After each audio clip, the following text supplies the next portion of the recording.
At 2:47 in the morning, ER nurse Maya Voss stood over a woman whose face told two stories, the lies she was about to speak and the truth written in purple across her ribs. Maya had seen this before, too many times. But tonight, something inside her finally snapped, and the words that came out of her mouth in front of the entire emergency department would change everything. Because watching from the waiting room was a man who didn't believe in second chances, only in making sure there would never be a need for one. This is a story about the thin line between justice and vengeance, and what happens when good people stop waiting for the world to get better. If you want to see how far this story reaches, hit that like button and comment with your city so I can see where you're watching from. Now let's begin. The fluorescent lights in Brooklyn Methodist's emergency department had been flickering for 3 weeks. Maya Voss had submitted 4 maintenance requests. Nobody had come to fix them. She'd stopped noticing after the first week, the way you stop noticing the smell of disinfectant, or the constant beeping of monitors, or the small ways the hospital was falling apart around them. What she never stopped noticing were the women. The ones who came in at odd hours with odd explanations. The ones who flinched when you touched their shoulders. The ones whose injuries formed patterns. Always the ribs, always the upper arms, always places a long-sleeved shirt could hide. The ones who looked you dead in the eye and lied with the kind of conviction that came from practice. Maya had been an ER nurse for 9 years. She was 32 years old. She had seen things that would make most people quit, but she showed up every shift because somebody had to. Her dark hair was always pulled back in a bun that had gone messy hours ago. Her scrubs were the cheap navy blue kind that the hospital provided. She wore running shoes because you never stopped moving in the ER. And she'd learned years ago that caring about your appearance was a luxury nobody here could afford. It was 2:47 a.m. on a Thursday that felt like every other Thursday, except for the fact that it wasn't. "Maya, you're up," called Dr. Reeves from the nurses' station. He was holding a chart, but not really looking at it. He had the expression of someone who already knew what was coming and didn't want to deal with it. "Exam room 4, possible domestic." Possible, like there was any doubt. Maya took the chart from him without a word.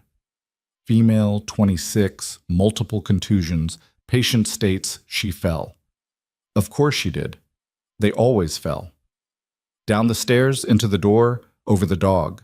The creativity was impressive, really, if you didn't think too hard about what it meant. She pushed through the curtain into exam room 4. The woman on the bed was young, blonde, thin in the way that suggested she hadn't been eating properly. Her name was Elena Ward, according to the chart. She was wearing a tank top and yoga pants, and Maya could see the bruises immediately. Fresh ones, purple and angry, spreading across her collarbone and down her left arm. Older ones, yellow-green and fading, on her wrists. Elena looked up when Maya entered. Her eyes were red but dry. She'd finished crying before she got here. "Hi, Elena," Maya said, keeping her voice gentle. "I'm Maya. I'll be taking care of you tonight. Can you tell me what happened?" "I fell." Elena's voice was quiet but steady. She'd practiced this. "Down the stairs at my apartment. I wasn't paying attention." Maya pulled on gloves and moved closer. "Can I take a look?" Elena nodded. Maya examined her carefully, methodically. 3 cracked ribs, extensive bruising across the torso, defensive wounds on the forearms, a handprint-shaped bruise on the upper arm, clear as a photograph. This wasn't a fall. This was someone grabbing her, hitting her, throwing her into something hard. "Elena," Maya said quietly, "these injuries aren't consistent with a fall downstairs. I fell." "The bruising pattern suggests—" "I fell." Elena's voice was firmer now. "I'm clumsy. I've always been clumsy." Maya had heard these words before, spoken by 100 different women in 100 different exam rooms. She knew what came next. She would document the injuries, take photos, offer resources. Elena would refuse them. Maya would discharge her with pain medication and a follow-up appointment she wouldn't keep. Elena would go home to whoever did this to her. And in a few weeks or a few months, she'd be back. Or she wouldn't, because the next time would be worse. And the next time, she might not make it to the hospital at all. "Is there someone at home who did this to you?" Maya asked, even though she knew the answer. "No. Because if there is, we can help. We have social workers, we have shelters, we have—" I said no. Elena's eyes flashed with something that might have been anger or might have been fear. I fell down the stairs, that's all. Can you just give me something for the pain so I can go home? Home. That word shouldn't sound like a death sentence, but it did. Maya felt something tighten in her chest. A familiar feeling. She'd learned to swallow it down over the years, channel it into her work, let it burn quietly where nobody could see it. But tonight, for reasons she couldn't quite name, it wasn't staying down. You're not clumsy, Maya said. Her voice came out harder than she intended. You didn't fall. Someone hurt you. And if you go back to whoever did this, they're going to hurt you again. Worse this time. They always do. Elena's face went pale. You don't know that. I've been doing this for 9 years. I know exactly that. You don't understand. I understand that you're protecting someone who put you in a hospital bed. Maya's voice was rising now. She could feel it happening but couldn't stop it. I understand that you're going to lie to me, and then you're going to leave, and then you're going to come back here in a few weeks with worse injuries, or you're not going to come back at all because you'll be dead. Maya, Dr. Reeves had appeared in the doorway. His voice was low, warning. Can I see you outside for a moment? Maya ignored him. She was looking at Elena, at this woman who was barely more than a girl, and she was seeing someone else. A different woman. A different hospital. A different night 13 years ago. Tell me his name, Maya said. Maya. Dr. Reeves again, sharper this time. Tell me who did this to you. Elena's lip was trembling now. Please, just let me go home. Home, there was that word again. There was. Why? Maya demanded. The tightness in her chest had spread to her throat. Why would you go back to someone who treats you like this? Why would you protect him? You don't understand. You're right. I don't understand. Maya's voice cracked. I don't understand how you can sit there and lie to protect someone who's going to kill you. I don't understand how you can be this stupid. Maya! Dr. Reeves grabbed her arm. The curtain rustled. A security guard appeared. Then another nurse. They were staring at her. Elena was crying now, silent tears running down her face. Dr. Reeves was pulling Maya toward the door, and she let him because suddenly her legs didn't feel steady anymore. They ended up in the hallway. Dr. Reeves positioned himself between Maya and the exam room, his face tired and disappointed. What the hell was that? He asked. Maya opened her mouth, but no words came out. What could she say? That she'd lost her temper? That she'd violated every protocol they had? That she'd made it worse? The way she always made it worse when she let herself care too much? Go take a break, Dr. Reeves said. I'll finish with her. I'm fine. That wasn't a suggestion. Take a break. Cool off. We'll talk about this later. Maya wanted to argue, but the look on his face stopped her. She turned and walked away, past the nurse's station, past the waiting room, toward the break room at the end of the hall. Her hands were shaking. She shoved them into her pockets. She didn't make it to the break room. Halfway there, she passed the waiting room, and that's when she saw him. He was sitting in the far corner, away from the other patients. Most people in the ER waiting room looked anxious or in pain, or both. This man looked like he was waiting for a business meeting to start. He wore an expensive dark suit that fit too well to be off the rack. His black hair was styled back from his face. He was probably in his mid-30s, tall and broad-shouldered, with the kind of presence that made people instinctively give him space. He was looking at her, not the casual glance of someone people-watching. He was studying her with the kind of focus that made her skin prickle. Dark eyes, unreadable expression. She'd never seen him before. She was certain of that. You didn't forget a face like his. Maya looked away and kept walking. In the break room, she poured herself coffee that had been sitting on the burner for 6 hours and tasted like battery acid. Her hands were still shaking. She sat down at the small table and put her head in her hands. She'd screwed up, badly. She knew better than to let it get to her like that. She knew better than to yell at a patient, no matter how frustrating the situation was. Dr. Reeves would probably write her up. She might even get suspended, and Elena would go home to her abuser, and nothing Maya had said or done would change that. The thing nobody told you about being a nurse was how much of the job was watching people destroy themselves and not being allowed to stop them. How you could see the train coming and know exactly where it would end, but all you could do was stand on the platform and wave your arms uselessly. How the ones you couldn't save followed you home and lived in your head rent-free forever. Maya's phone buzzed. A text from Shanice, the night shift charge nurse. You good? She typed back, Yeah, just needed a minute. Reeves is pissed. I know. Elena just left. AMA. Against medical advice. Of course she did. Maya closed her eyes. She could see Elena's face, the way she'd looked when Maya called her stupid. The tears, the fear. Maya had wanted to help, and instead she'd made everything worse. Story of her life. She finished the terrible coffee and went back to work. The rest of the shift passed in the usual chaos. A car accident, 2 chest pains that turned out to be anxiety attacks, 1 actual heart attack, a kid who'd shoved a Lego up his nose, an elderly woman who'd fallen and broken her hip. Maya moved through it all on autopilot, doing her job, keeping her mouth shut. Dr. Reeves didn't say anything to her. That was almost worse than if he'd yelled. At 7 a.m., the day shift arrived. Maya gave her report, gathered her things, and walked out into the gray morning. The subway ride back to her apartment in Park Slope took 40 minutes. She lived alone in a studio that cost too much and had a radiator that clanked all night. She dropped her bag by the door, took a shower hot enough to hurt, and fell into bed. She didn't sleep. Instead, she stared at the ceiling and thought about Elena, about the man in the waiting room, about all the women she hadn't been able to save. Her mother's voice in her head, from 13 years ago. Stay out of it, Maya. It's not your problem. You can't fix everyone. Her mother had been wrong about a lot of things, but she'd been right about that. Maya's phone buzzed on the nightstand. She picked it up, expecting another text from Shanice. It was an unknown number. The message was short. The man who hurt Elena Ward won't hurt anyone again. Maya's blood went cold.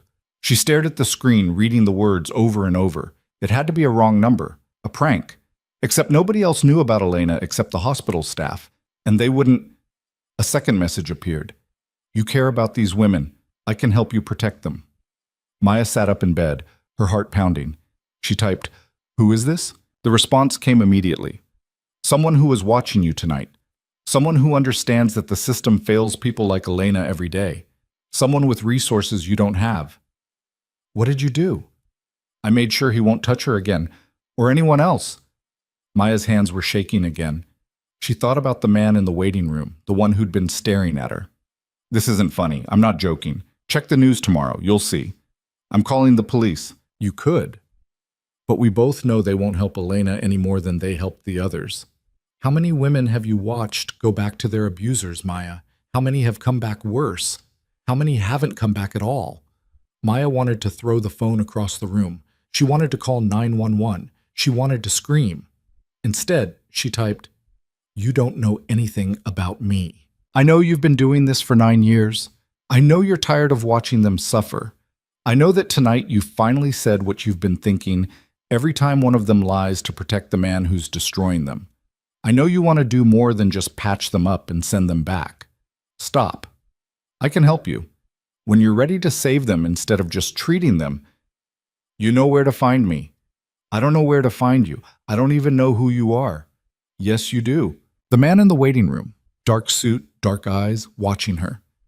"You're insane," Maya typed. "Maybe. But I'm also the only person offering you a real solution. What you're talking about is illegal. So is beating a woman until her ribs crack. The difference is, one of those things actually has consequences in my world."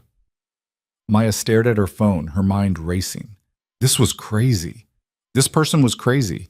She should block the number, report this to someone, forget it ever happened. Instead, she asked, "What happened to Elena's boyfriend?" The response took longer this time. "He's leaving New York, tonight. He won't be back. Elena is safe now." "How do I know you're telling the truth?" "You'll see soon enough. And when you do, when you realize that for the first time one of them is actually safe, you'll have a choice to make. Keep doing what you've been doing, or let me help you do what you've always wanted to do. Which is what? Save them." Maya dropped the phone onto the bed. Her whole body was trembling now. This was insane, completely insane. She should call the police. She should tell Dr. Reeves. She should do something other than sit here in her apartment having a conversation with a stranger who just implied they'd, what, threatened someone, hurt someone, killed someone. But even as she thought it, another part of her brain was whispering, what if he's telling the truth? What if Elena really is safe now? She picked up the phone again. "I don't even know your name." "Dante." "That's it? Just Dante?" "For now." And you expect me to just trust you? No. I expect you to wait and see if I'm lying. Check the news tomorrow. If I'm wrong, block this number and forget we ever spoke. If I'm right, then you'll know I can do what I say I can do. Why me? Because you care. Because you're angry. Because you're willing to say what everyone else is thinking but won't admit. Because you're exactly the kind of person who could make a real difference if you stopped playing by rules that don't work. Maya's heart was pounding so hard she could hear it. I'm not a vigilante. I'm not asking you to be. I'm asking you to give me names, that's all. Just names. Let me handle the rest. Names of what? The men who hurt the women you treat. The ones who send them into your ER over and over. The ones the system won't touch. You know who they are.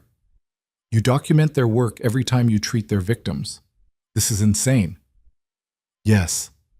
I could lose my license. I could go to jail. You could. Or you could save lives. Maya closed her eyes. She thought about Elena, about the handprint bruise on her arm, about the way she'd lied with tears running down her face. She thought about all the other Elenas, the ones who'd come before and the ones who'd come after, the ones who went home and didn't come back. I need time to think, she typed. Take all the time you need. But while you're thinking, they're still suffering. Just remember that. The conversation ended there. No more messages came through. Maya lay back down in bed, but she knew she wouldn't sleep. Her mind was spinning, trying to make sense of what had just happened. A stranger had just offered to, what exactly? Hurt people? Scare them? Kill them? And she was actually considering it? No, she wasn't considering it. She was horrified by it. She was going to block the number and pretend this conversation never happened. Except she didn't block the number. Instead, she lay there in the gray morning light, thinking about Elena's eyes and the way they'd looked when she said I fell. Maya didn't sleep that day. She didn't sleep the next night either. She worked her shift like a zombie, going through the motions, waiting for something to happen that would tell her whether the messages had been real or just some sick prank. On her break, she checked the news on her phone. It was buried in the local section, just a small article.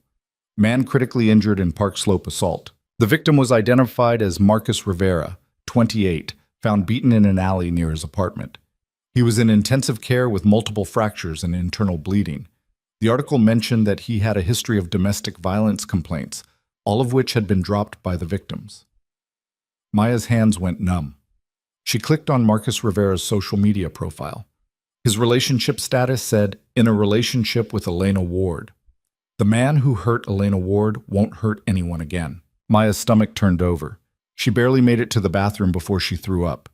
When she came back to the break room, her phone was buzzing. Another message from the unknown number. Told you. Maya's hands were shaking so hard she could barely type. You put him in the hospital. He put Elena in a hospital 5 times in the past year. Fair trade. This is assault. This is attempted murder. This is justice. This is insane. You already said that. Are you going to call the police? Maya stared at her phone. Was she? Should she? A man was in intensive care because of her, because she'd lost her temper in an exam room, because this stranger had been watching, because she'd answered his messages instead of blocking him immediately. What if he dies? She typed. He won't. I'm not a killer, Maya. I'm a problem solver. Marcus Rivera will survive. He'll also leave New York as soon as he's discharged, and he'll never come near Elena again. That's the deal. What deal? The deal I made with him when I explained that if he ever touches her, or any other woman again, next time will be worse. Maya's head was spinning. You can't just go around beating people up. I can, actually. That's one of the benefits of being who I am. And who are you? Someone with resources. Someone with reach. Someone who can do what you can't. I don't want this. Yes, you do. You just don't want to admit it. Maya stood up and paced the break room. Her shift was almost over. She needed to go home, sleep, think clearly. This was all happening too fast. I need you to leave me alone, she typed. Okay, that was it. Just okay. No argument, no pressure. Somehow that made it worse. Maya blocked the number. Then she unblocked it. Then she blocked it again. She went home. She took a shower. She tried to sleep and failed. Around noon, she gave up and made coffee. While it was brewing, she checked the news again. Elena Ward had posted on social media. Just a short update. Taking some time away to clear my head. Thank you to everyone who has been supportive. The comments were full of encouragement. Friends telling her they loved her, that she deserved better, that they were proud of her for putting herself first. Nobody mentioned Marcus. Nobody asked questions. Maya stared at the post. Elena was alive. She was safe. For the first time in over a year, according to Dante, she was actually safe. And all it had taken was one man being beaten nearly to death. Maya's phone rang. Unknown number. Different from the one she'd blocked. She answered it. "Don't hang up." Dante's voice was smooth, confident, with the faintest trace of an accent she couldn't quite place. "I promised I'd leave you alone, and I will. But I need you to understand something first."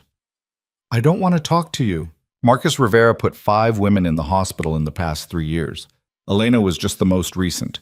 The others all dropped charges because he threatened them, their families, their pets. He was never going to stop. The police couldn't touch him because the victims were too scared to testify. So he kept hurting people, and the system kept failing them. That doesn't justify. I'm not asking for justification. I'm asking you to think about those 5 women. Think about Elena. She's safe now. Really safe. For the first time in a year, she can sleep without wondering if tonight is the night he kills her. Maya closed her eyes. "What do you want from me?" "Names. Just names. When you treat a woman whose injuries don't match her story, when you know someone is hurting her, give me a name. That's all. I'll take care of the rest." "And by take care of, you mean, I'll make sure they stop. Sometimes that means a conversation. Sometimes it means they leave town. Sometimes it means they end up like Marcus. It depends on the situation." "This is wrong." "Is it? More wrong than doing nothing? More wrong than watching them suffer and die because the system is broken?" Maya didn't have an answer for that. "I'm not asking you to get your hands dirty," Dante continued. "I'm not asking you to hurt anyone. I'm just asking you to tell me who needs to be stopped. The rest is on me." "Why are you doing this?" There was a pause. When Dante spoke again, his voice was different, quieter. "Because someone should have done it for my sister." Maya's breath caught. "What happened to your sister?" "What always happens. She was murdered by her boyfriend, the same boyfriend she'd gotten a restraining order against. The same boyfriend who'd been arrested twice and released both times. The system failed her, and she died because of it." "I'm sorry." "I don't want your sympathy. I want your help." Maya sat down on her couch. Her coffee was getting cold. Outside her window, Brooklyn was waking up. People going to work, living their lives, completely unaware that somewhere in the city, women were being beaten, terrorized, killed. And the people who were supposed to protect them were filling out paperwork and wondering why the victims wouldn't cooperate. "How many?" Maya heard herself ask. "How many what?" "How many men have you done this to?" Counting Marcus? 17. 17.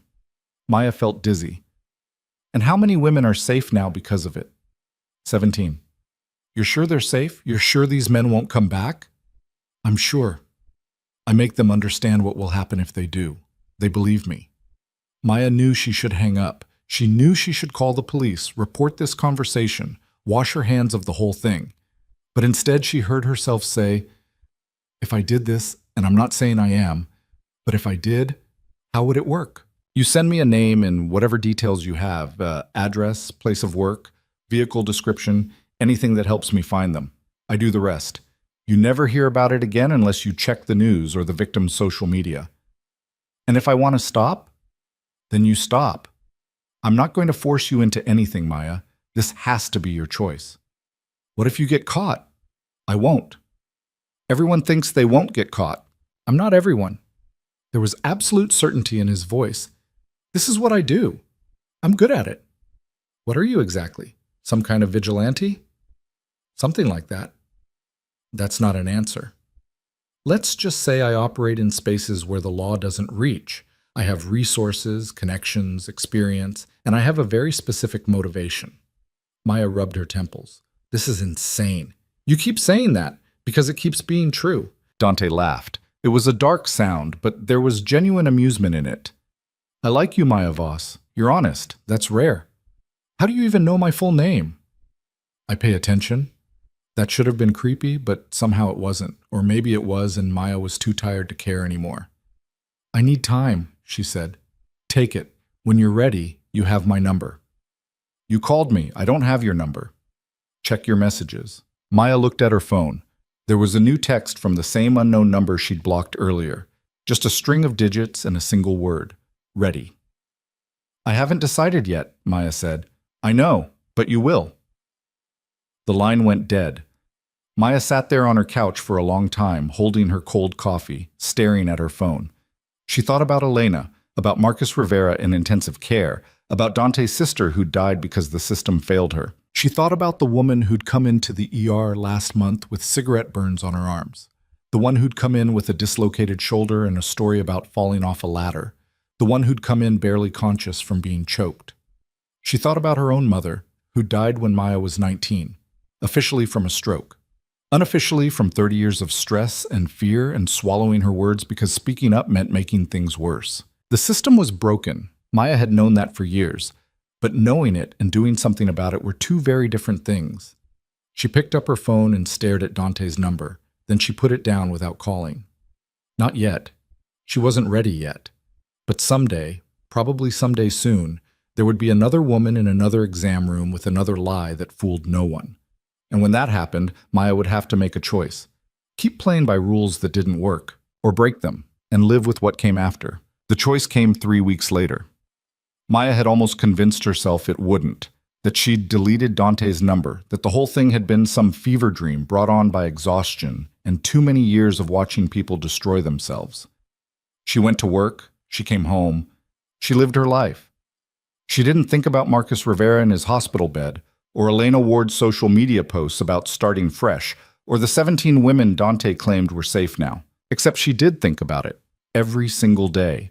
And then Amy Chen walked into the ER at 11:30 on a Saturday night, and the choice stopped being theoretical.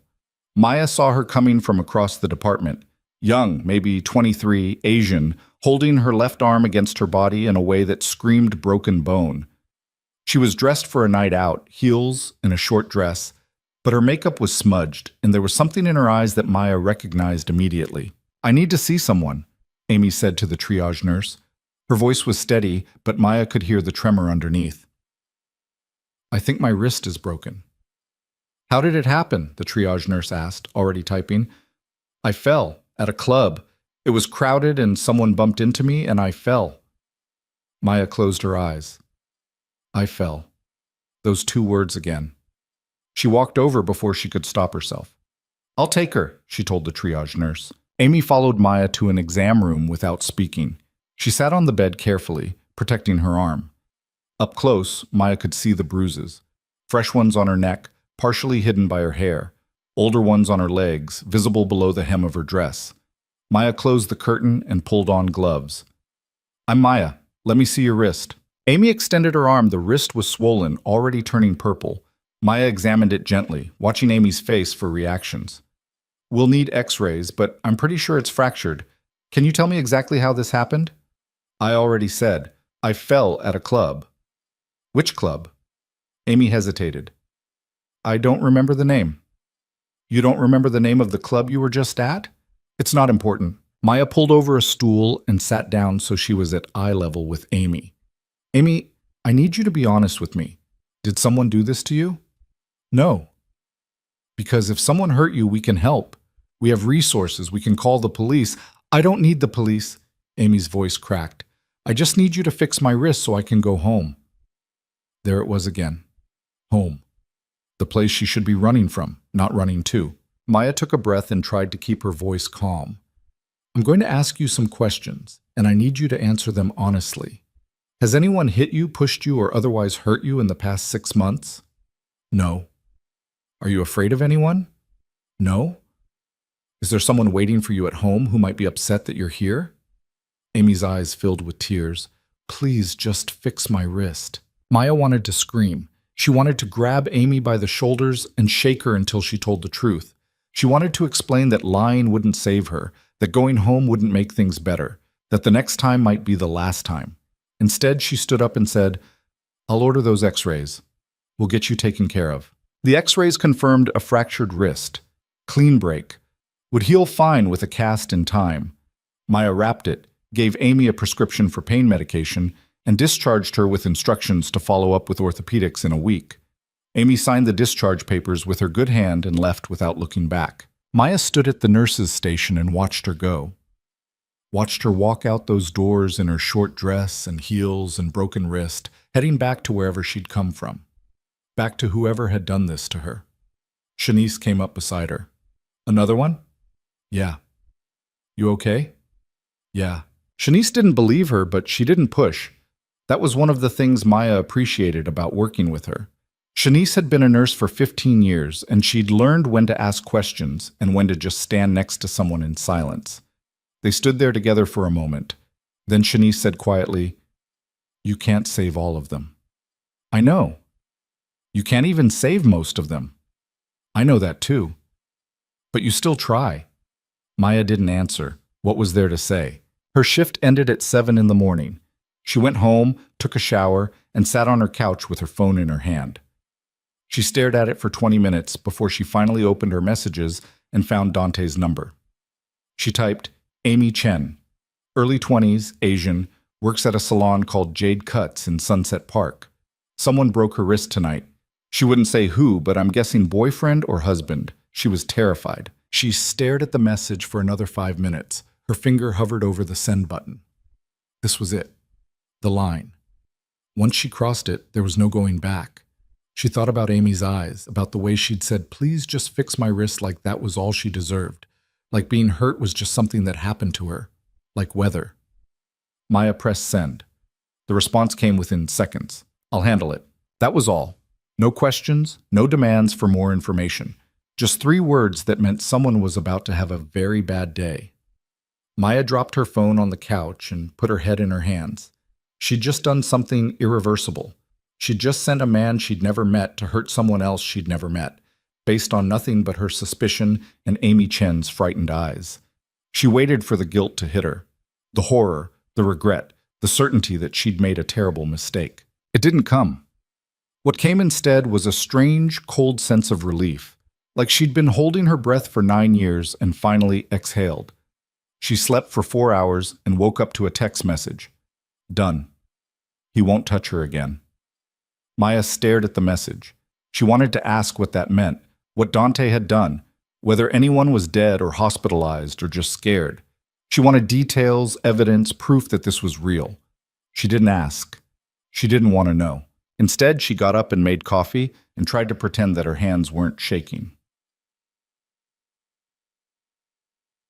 Over the next 2 months, Maya sent Dante 4 more names. Each time it got a little easier. A woman named Jessica, who came in with bruises shaped like fingers around her throat. A teenager named Keisha, whose boyfriend had given her a concussion. A woman in her 50s named Patricia, whose husband had broken her nose for the 3rd time in 2 years. A woman named Layla, who wouldn't stop apologizing, as if showing up to the hospital with cracked ribs was somehow her fault. Each time Maya sent a name and whatever details she could gather. Each time Dante responded with the same message, "I'll handle it." And each time the women got better. Not immediately, not all at once, but they got better. Jessica started posting pictures on social media of herself smiling, actually smiling.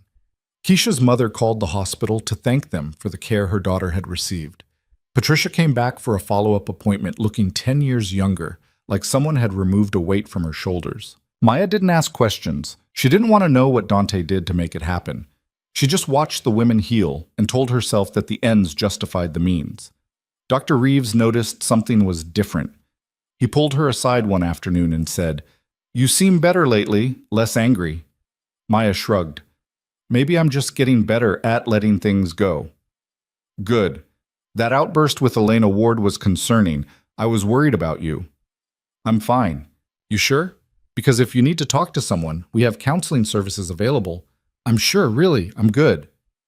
And the strange thing was, she meant it. For the first time in years, she felt like she was actually making a difference. Not just putting bandages on problems that would come right back, but actually solving them. The women she treated were safe now. Really safe. That had to count for something. She was halfway through her shift on a Wednesday night when her phone buzzed with a call from the same unknown number Dante had used before. She stepped into the medication room for privacy before answering. "We need to meet," Dante said without preamble. Maya's stomach tightened. "Why?" "Because it's time you understood who you're working with. And because I have a proposition for you." "I'm not interested in propositions." You'll want to hear this one. Tomorrow night, 9 o'clock. There's a restaurant in Red Hook called Sorrento's. Come alone. I don't think... Maya, we've been doing this for 2 months. You've sent me 5 names. You've trusted me with information that could destroy both our lives. Don't you think it's time we actually met face to face? He had a point. A stupid, dangerous point, but a point nonetheless. Fine, Maya said. Tomorrow night. But I'm not agreeing to anything beyond that. Understood? The line went dead.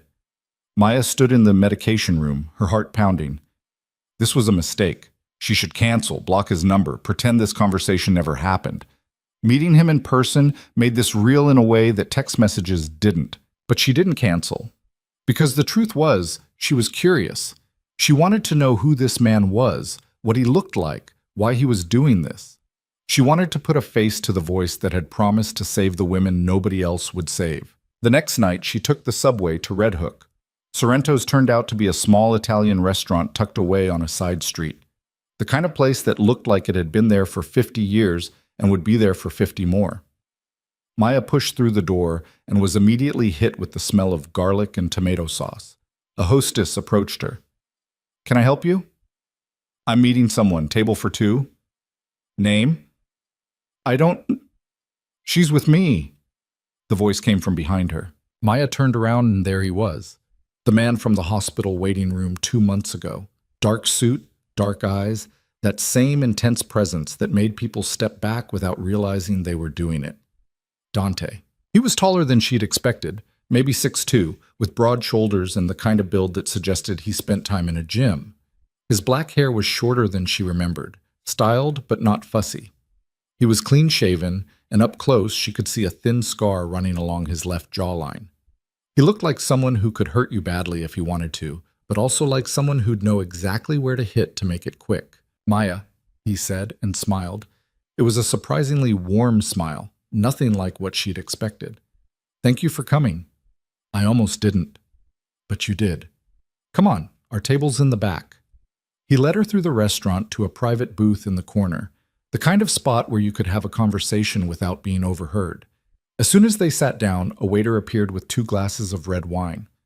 I didn't order yet, Maya said. I did. You like Chianti? I don't know, I don't drink much. You might want to start. Dante took a sip of his wine.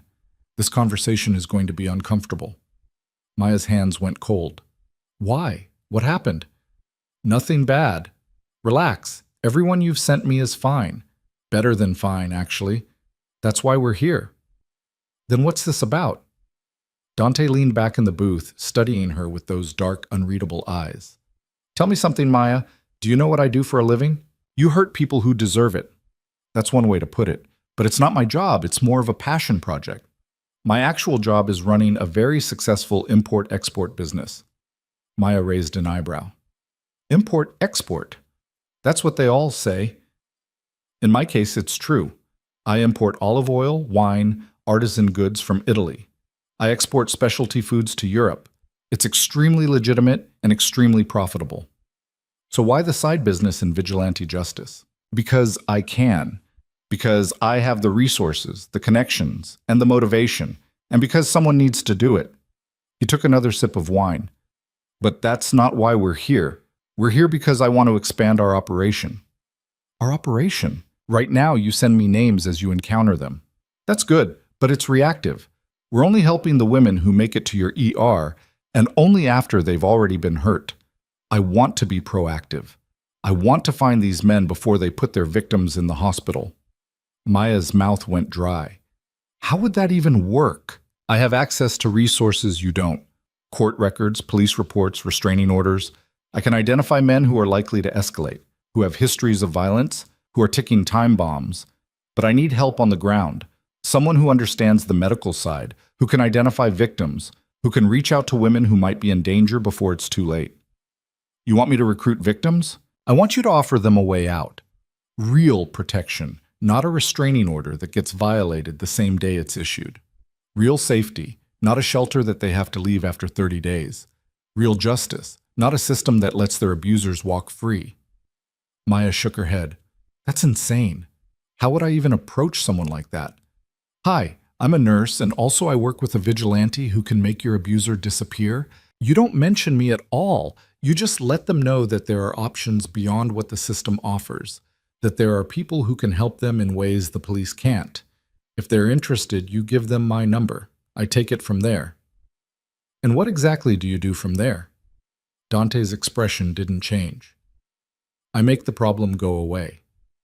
By hurting people. By stopping people. There's a difference. Is there?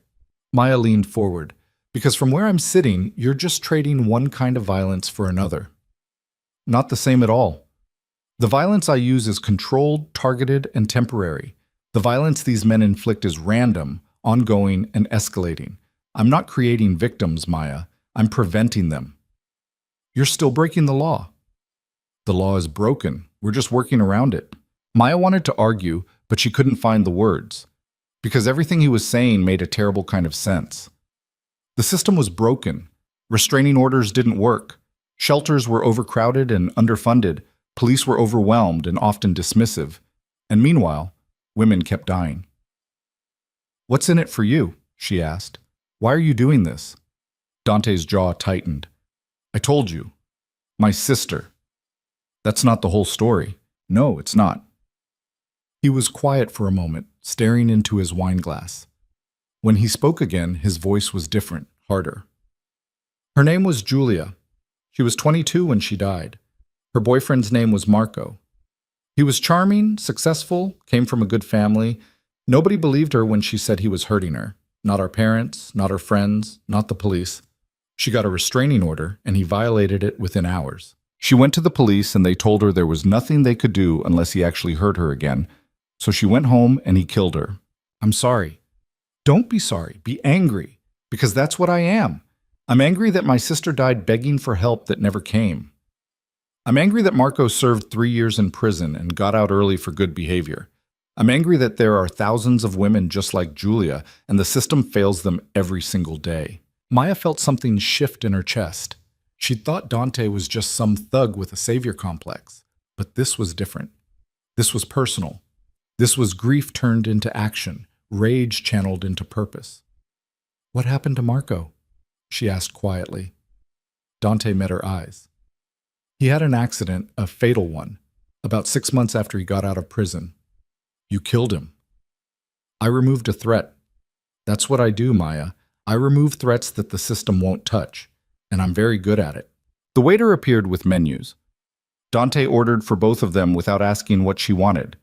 Under normal circumstances, Maya would have been annoyed, but nothing about this situation was normal.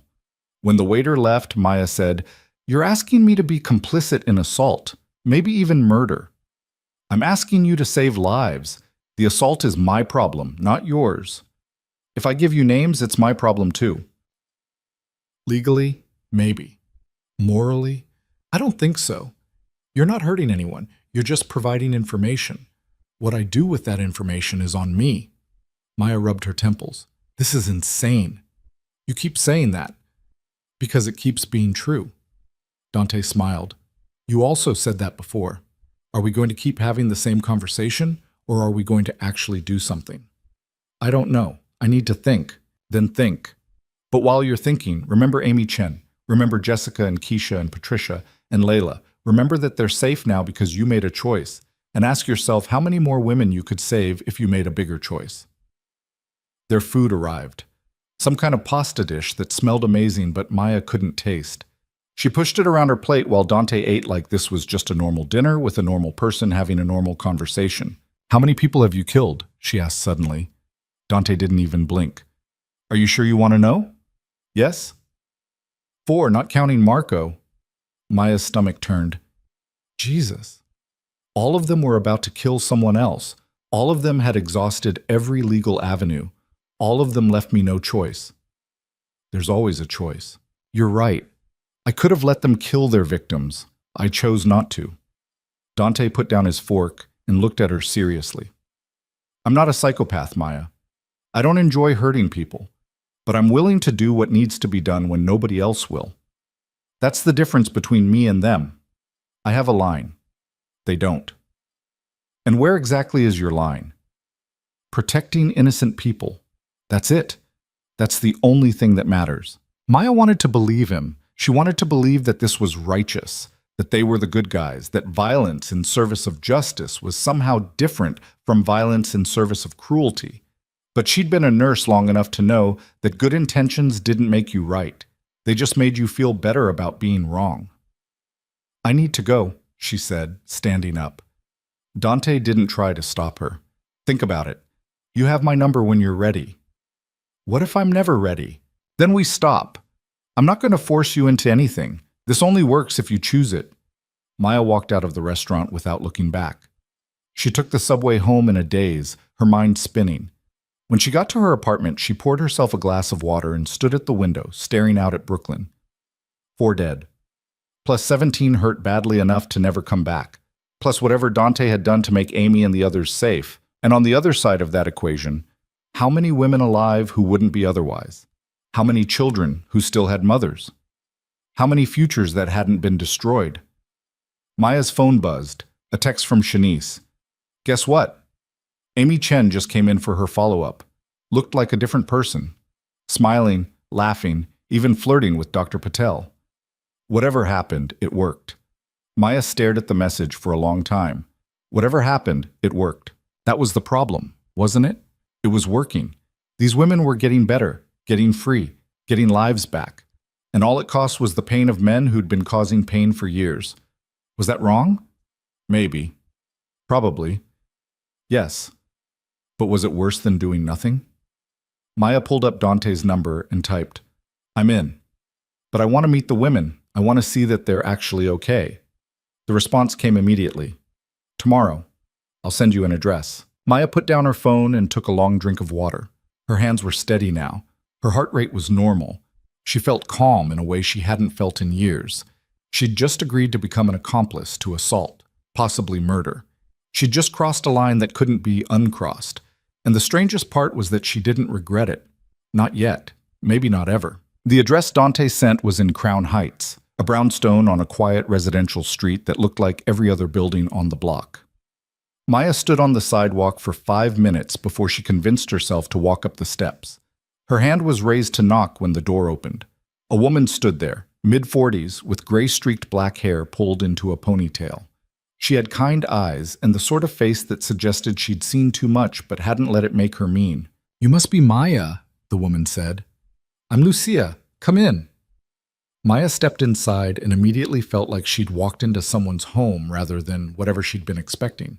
The entryway had family photos on the walls, shoes lined up neatly by the door, the smell of coffee brewing somewhere deeper in the house. It was warm, lived in, normal. "Dante's upstairs," Lucia said. "But first I want you to meet someone." She led Maya down a hallway into a bright kitchen where 2 women sat at a table. One was young, maybe 19, with dark skin and her hair in braids. The other was older, white, thin, with nervous hands that kept moving even when the rest of her was still. "This is Keisha," Lucia said, gesturing to the younger woman, "and this is Patricia." Maya's breath caught. She knew those names. She'd sent those names to Dante. Keisha stood up and extended her hand. "You're the nurse, right? From the ER." Maya nodded, unable to speak. "I wanted to thank you," Keisha said. Her voice was strong, confident. Nothing like the terrified teenager who'd come into the hospital with a concussion 2 months ago. "For sending help. For caring enough to actually do something." "I don't," Maya started, but Patricia cut her off. "We know what you did. We know you gave our names to Dante, and we know what happened after." Patricia's hands were still now, folded on the table. "My husband called me 3 days after I saw you. He was in Philadelphia, said he was never coming back, said if I ever tried to find him, he'd end up in pieces. I haven't heard from him since." "Is he—" Maya couldn't finish the question. "Alive, yes. Scared? Also yes. Gone? Definitely." Patricia smiled and it transformed her face. "For the first time in 23 years, I can sleep through the night. My daughter can visit me without being terrified. I can exist without constantly calculating how to avoid setting him off. Do you have any idea what that's worth?" Maya sat down heavily in an empty chair. "I thought I was helping, but I didn't know if—" "You were helping," Keisha interrupted. "My boyfriend put me in the hospital twice before you sent my name to Dante. He would have done it again, probably worse. But 3 weeks ago, he got into a car accident, broke both his legs, shattered his collarbone. He's going to be fine physically, but he's also moving back to Georgia to live with his mother. Funny how these things work out. Maya looked between the two women. An accident? That's what the police report said. Keisha's expression was carefully neutral. Whether it was actually an accident or just looked like one, I don't really care. He's gone. I'm safe.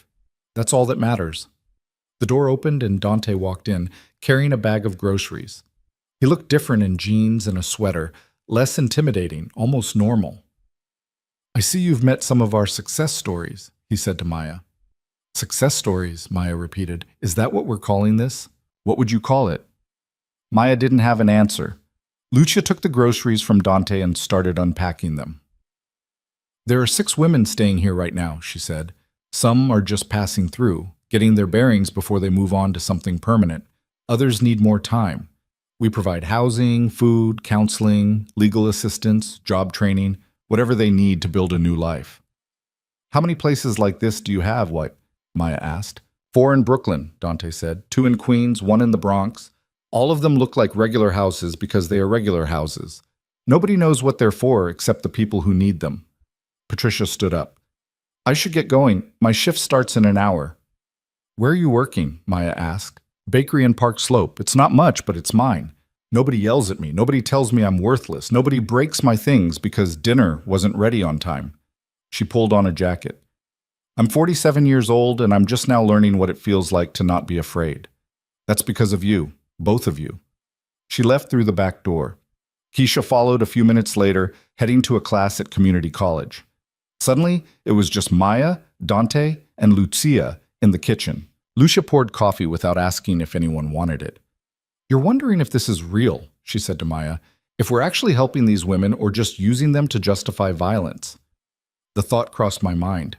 Good. You should wonder. You should question everything we do.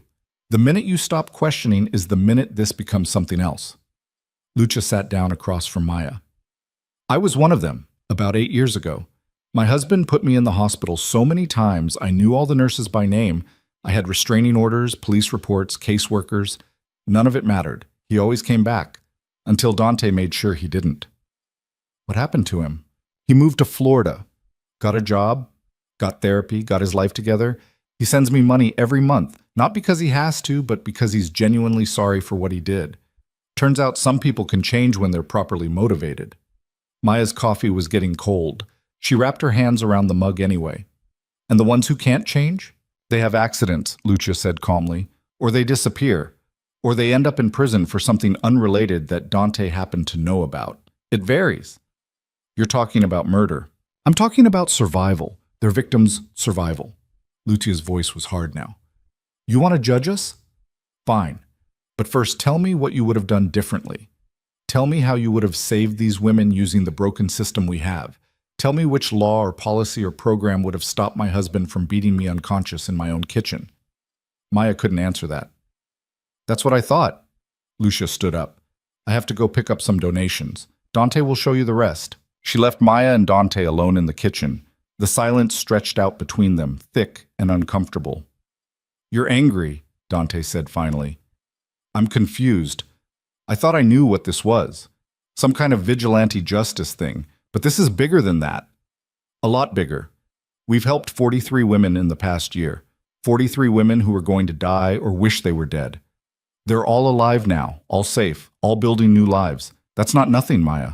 And how many people did you hurt to make that happen? Dante's expression didn't change. Does it matter? Yes. Why? Because you need to calculate some kind of moral equation? Figure out if the numbers add up in our favor? He leaned against the counter, arms crossed. Life doesn't work like that. There's no balance sheet. There's just people in pain and people willing to stop that pain by whatever means necessary. That's a convenient philosophy for someone who likes hurting people. I don't like it. Dante's voice was sharp now. I hate it. Every time I put someone in the hospital or scare them into leaving town, I hate it. But I hate the alternative more. I hate the idea of doing nothing while women die. I hate the idea of letting the system fail them because following the rules is more important than saving lives. Maya stood up. Show me the rest. Dante took her upstairs. The second floor had 4 bedrooms, each one simply furnished but comfortable. One had children's toys scattered on the floor, another had medical textbooks stacked on the desk. "We're not just giving them a place to hide," Dante said. "We're giving them futures, education, job training, therapy, legal help with custody battles and divorces, whatever they need to actually leave, not just escape for a few weeks before being forced back." The third floor had been converted into a common area. Comfortable couches, a TV, bookshelves full of donated books. A woman sat on one of the couches reading. She looked up when they entered, and Maya recognized her immediately. Elena Ward. She looked completely different from the terrified woman Maya had yelled at in the ER 6 months ago. Her face had filled out, the haunted look was gone from her eyes. She wore jeans and a college sweatshirt, her blonde hair pulled back in a messy bun. "Maya," Elena said, standing up, "I was hoping I'd get to see you again." "Elena, I'm so sorry about what I said that night. I was out of line." "You were right." Elena crossed the room and hugged her, quick and fierce. "Everything you said was right. I was being stupid. I was protecting someone who was going to kill me. I just couldn't see it until someone made me see it." "Where's Marcus?" "California, last I heard. Dante made it very clear what would happen if he ever came back to New York." Elena smiled, and it was genuine. "I'm in my second semester at community college, studying social work. I want to help other women the way you and Dante helped me." Maya felt something crack open in her chest. This was real. These women were really safe, really building new lives. It wasn't just Dante's violence with a pretty bow on it. It was actual tangible change. "Come on," Dante said. "There's one more thing I want to show you." They went back downstairs through the kitchen and down another set of stairs into a basement. Maya expected something sinister, but what she found was an office. Computers, filing cabinets, a large corkboard covered in photos and notes. "This is where we track them," Dante said. "The men. Court records, police reports, hospital visits. We identify patterns, escalations, men who are likely to kill if nobody stops them." Maya walked closer to the corkboard. Dozens of faces stared back at her, connected by red string to photos of women. Some of the men's photos had red X's over them. Others had dates written beneath them. "The X's," she asked. "Handled. Either they're gone, incarcerated, or sufficiently scared to change their behavior." "And the dates?" "When we expect them to escalate based on the pattern, we try to intervene before that happens." Maya's eye caught on one photo in particular. A middle-aged man in a suit, professional headshot, expensive looking. The name beneath read Judge Adrian Bell. "Who's this?" Dante's expression darkened. "Someone we've been watching for a while. He's a problem." "A judge?" "Family court judge. He's been on the bench for 15 years. He has a wife named Vivian and 2 adult children who won't speak to him. He sent dozens of children back to abusive parents, denied protective orders to women who needed them, and ruled in favor of abusive fathers in custody cases, all while beating his own wife at home." Maya felt sick. Why hasn't anyone stopped him? Because he's powerful, connected, and very good at hiding what he is. His wife won't testify against him. His colleagues worship him, and the system he's supposed to uphold protects him instead. Dante tapped the photo. "But we're working on it." "How?" "We need evidence, real concrete evidence that can't be ignored, and we need his wife to be willing to provide it." "Is she?" "Not yet. She's terrified. But we're working on building trust." Dante turned to face Maya. "This is what I wanted you to see. This isn't just about stopping individual abusers. It's about dismantling the systems that protect them, taking down people like Bell who use their power to hurt others and shield other abusers. That's the real work." Maya stared at the judge's photo. "If you take him down, it'll make the news. People will ask questions. Let them ask. We'll have evidence, witnesses, a case so solid nobody can ignore it. And when he falls, everyone he's protected falls with him." "You sound confident." "I am, because I have something most people don't." "What's that?" "You." Maya turned to look at him. "What do you mean?" "You have access to medical records, ER visits, patterns of injury. You can identify women who are in danger, including the ones who haven't asked for help yet. You can reach out to them, offer them a way out, give them hope. And most importantly, you can help us identify the men who need to be stopped before they kill someone." You want me to go through medical records looking for abuse victims? I want you to use your training and experience to save lives. Isn't that why you became a nurse? It was. Maya had gone into nursing because she wanted to help people, wanted to make a difference. But somewhere along the way, it had turned into just showing up, just getting through shifts, just watching people destroy themselves while she wrote notes and filed reports that nobody would ever read. There's someone else I want you to meet, Dante said. She's not here yet, but she will be soon. Her name is Detective Nora Hale. Maya's blood went cold. A detective? You're working with a cop? Not just any cop. A detective who understands that sometimes the law isn't enough, who's seen too many cases get dropped, too many women die while waiting for the system to protect them. Dante checked his watch. She should be here in about 10 minutes. You should hear her story before you make any decisions. I've already made my decision. I'm here, aren't I? Being here and being committed are two different things. I need to know you're all in, Maya, because once we start going after people like Judge Bell, there's no backing out.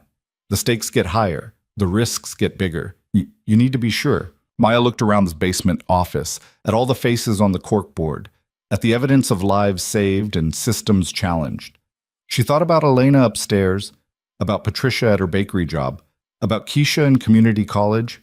She thought about all the women she'd treated over the years, the ones who'd gone home and never come back, the ones who'd died while she filed paperwork. I'm sure, she said. The doorbell rang upstairs. Dante smiled. Good, let's go meet our detective. They went back up to find Lucia letting someone in. The woman who entered was tall, black, probably in her late 30s, with her hair cut short and professional. She wore slacks and a blazer with a badge clipped to her belt. She moved like someone who'd been a cop, long enough to be comfortable with authority, but not long enough to be jaded by it. Nora, Dante said. This is Maya Voss, the nurse I told you about. Nora extended her hand. Detective Nora Hale, Brooklyn SVU. Before you panic, I'm not here in an official capacity. Maya shook her hand cautiously. Then why are you here? Because I'm tired of arresting men for assault only to watch them get released the same day. I'm tired of taking statements from terrified women who recant them 24 hours later. I'm tired of investigating murders that could have been prevented if anyone had actually done their job. Nora's grip was firm, her gaze direct. Dante told me what you've been doing. I want to help. Help how? You're a cop. A cop with access to databases, case files, and ongoing investigations. A cop who knows which men are about to escalate and which women are about to die. A cop who's willing to look the other way when those men suddenly decide to leave town or have unfortunate accidents. Maya pulled her hand back. This is insane. You could lose your job. You could go to prison. I could also save lives. Nora sat down on the couch like she owned the place. 7 years ago, I responded to a domestic violence call. Woman named Sarah Chen, beaten so badly I couldn't recognize her face. Her husband was sitting in the kitchen, calm as anything, drinking a beer. We arrested him. She pressed charges. He made bail in 6 hours. She dropped the charges 2 days later. 3 months after that, I responded to another call at the same address. Sarah Chen was dead. Her husband claimed self-defense. He served 18 months. The room was silent. I became a cop to help people, Nora continued. But the system doesn't help people. It processes them. It files paperwork. It follows procedures that were written by people who've never been terrified in their own homes. So yeah, I'm willing to bend some rules, break some rules, whatever it takes to make sure fewer women end up like Sarah Chen. Maya sat down across from her. What exactly are you proposing? I give you and Dante names of women I think are in immediate danger. You reach out to them through the hospital, offer them help. Dante handles the men. I make sure the investigations go nowhere or lead to evidence that puts them away legally. We become a network, medical, criminal justice, and enforcement working together. And when someone figures out what we're doing, they won't. We're careful, we're smart, and we're helping people the system has abandoned. That makes us harder to catch than you'd think. Dante leaned against the wall, watching them both. Nora's already been feeding me information for 6 months. She's the reason we found half the men on that board downstairs. She's also the reason several of them are currently serving time for crimes they actually committed but would have gotten away with without her help. You're planting evidence? Maya asked. I'm making sure evidence doesn't get lost, Nora corrected. There's a difference. If a man beats his wife and I make sure the photos of her injuries don't mysteriously disappear from the case file, that's not planting evidence. That's doing my job properly. Maya rubbed her temples. This was getting bigger, more complicated, more dangerous. A nurse, a vigilante, and a cop working together to circumvent the justice system. If anyone found out, they'd all go to prison. But how many women would die if they didn't do this? There's one case I need your help with specifically, Nora said. Judge Adrian Bell. Maya looked at Dante. You said you were working on him. We are, but we need more than just suspicion. We need proof, and his wife Vivian has that proof, if we can convince her to share it. Nora pulled out her phone and showed Maya a photo. A woman in her early 50s, thin and elegant, with carefully styled gray hair and a smile that didn't reach her eyes. Vivian Bell. She's been to the ER 4 times in the past 3 years. Falls, accidents, clumsiness, always at different hospitals, always with her husband present, always declining to press charges or answer questions. I've never treated her, Maya said. That's because she's careful. She rotates hospitals, never goes to the same one twice in a row. But you're networked with nurses at other hospitals. You could reach out to them, find out which one she's been to most recently, maybe even arrange to be there next time she comes in. You want me to ambush her in an ER? I want you to offer her a way out. She's a prisoner in her own life, Maya. Her husband has isolated her from everyone. Her children won't speak to her because he's poisoned them against her. She has no money, no friends, no support system. She's drowning, and nobody's throwing her a rope. Why should she trust me? Because you're a nurse, because you've seen what he does to her, because you can offer her something nobody else can. Real safety, real protection, real justice. Nora leaned forward. Judge Bell has been destroying lives for 15 years. Women, children, families. He rules against protective orders. He sends kids back to abusive parents. He lets violent men walk free, all while beating his own wife. If we take him down, we don't just save Vivian. We save everyone he would have hurt in the future. Maya thought about the corkboard downstairs, about the judge's photo, about all the lives he'd ruined from behind his bench. What kind of evidence does she have? Maya asked. Dante answered, financial records showing he's been taking bribes from divorce attorneys, medical records documenting her injuries, videos he doesn't know she recorded, emails between him and colleagues coordinating decisions in cases. Enough to destroy his career and put him in prison if it ever went public. Why hasn't she released it? Because she's terrified, Nora said. He's told her that if she ever betrays him, he'll kill her. And she believes him. She's seen what he's capable of. So how do we get her to risk everything? We show her she's not alone. We show her there's a way out. We show her that we can protect her. Dante's voice was steady, certain. And then we give her a choice. Stay with him and die eventually, or trust us and live. Maya stood up and walked to the window. Outside, Brooklyn was going about its day. People walking dogs, kids playing, normal life happening while 3 people in a brownstone planned to take down a judge. If we do this, if we go after someone this powerful, it'll be different, Maya said. It'll be bigger than scaring off some abusive boyfriend. This will have consequences. It will, Dante agreed. But the consequences of not doing it are worse. Maya turned back to face them. Dante, calm and confident in his expensive clothes and his history of violence. Nora, a cop willing to break the law to enforce justice. And herself, a nurse who'd crossed too many lines to pretend she hadn't. How do we start? Maya asked. Nora smiled. I'll find out which hospital Vivian was at most recently. You reach out to the staff there, build a connection, make sure they call you next time she comes in. When she does, you talk to her, carefully, privately, without her husband around. You plant the seed. You let her know there's help if she wants it. And if she doesn't want it, then we wait. We keep watching, keep building our case, keep protecting other women, but eventually she'll want it. They always do. It just takes time. How much time? However long it takes, Dante said. We don't rush this. Belle is too important, too connected. We need to do this right. Maya nodded slowly. Okay, I'm in, but I have one condition. What's that? No more surprises. No more secrets. If we're doing this together, I need to know everything. What you're planning, who you're targeting, what the risks are. All of it. Dante and Nora exchanged a look. Agreed, Dante said finally. No more secrets. Nora stood up. I need to get back to the precinct. I'll send you the hospital information tonight. She shook Maya's hand again. Welcome to the team, such as it is. After she left, Maya and Dante stood in the living room in silence. You're sure about this? Dante asked. No, but I'm doing it anyway. That's all I ask. He walked her to the door. We're going to save a lot of people, Maya. It won't be clean, it won't be legal, and it definitely won't be easy. But we're going to save them. Maya stepped out onto the brownstone steps, into the afternoon sunlight. Her hands weren't shaking anymore. Her heart wasn't pounding. She felt calm, centered, certain in a way she hadn't felt in years. She'd just committed to taking down a judge, to working with a vigilante and a corrupt cop, to becoming part of something that could destroy her life if anyone found out. And she was okay with that, because for the first time since she'd become a nurse, she wasn't just treating wounds, she was preventing them. She was saving lives. And if that made her a criminal, then maybe the law was wrong. It took Nora 3 days to track down where Vivian Bell had been treated most recently. The hospital was in Manhattan, a private facility that catered to people with money and secrets.